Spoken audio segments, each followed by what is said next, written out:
My name is Dr. Anthony Levantino. I'm a practicing obstetrician gynecologist, and I performed over 1,200 abortions.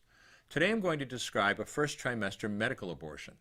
This is a procedure in which the mother swallows pills in order to terminate her baby, and it is performed up to the 10th week of pregnancy.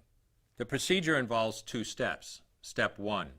At the abortion clinic or doctor's office, the woman takes pills which contain mifepristone, also called RU46.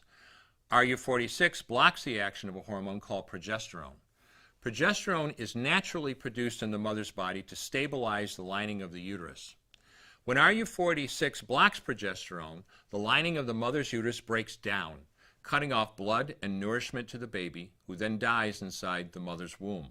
It is important to note that even after it has been taken, it is possible to reverse the effects of RU46 and save the baby if progesterone is administered.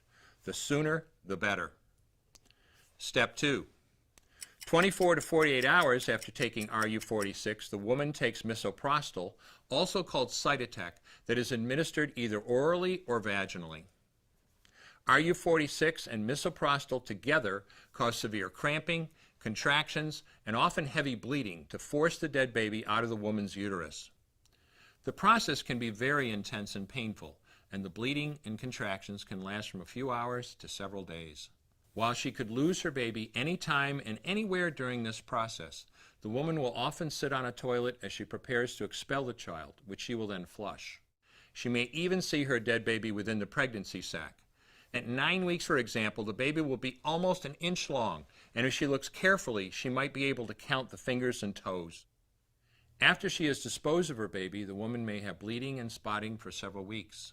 Bleeding lasts, on average, 9 to 16 days. 8% of women bleed more than 30 days, and 1% require hospitalization because of heavy bleeding. The failure rate increases as the pregnancy progresses. If failure occurs, she will usually be offered a surgical abortion. For the mother, medical abortion often causes abdominal pain, nausea, vomiting, diarrhea, headache, and heavy bleeding. Maternal deaths have occurred, most frequently due to infection and undiagnosed ectopic pregnancy. As I mentioned at the beginning, I'm Dr. Anthony Levantino, and in the early part of my career as an OBGYN, I performed over 1,200 abortions. One day, after completing one of those abortions, I looked at the remains of a preborn child whose life I had ended, and all I could see was someone's son or daughter. I came to realize that killing a baby at any stage of pregnancy for any reason is wrong. I want you to know today, no matter where you're at or what you've done, you can change. Make a decision today to protect the preborn. Thank you for your time. I will no longer do any more abortions.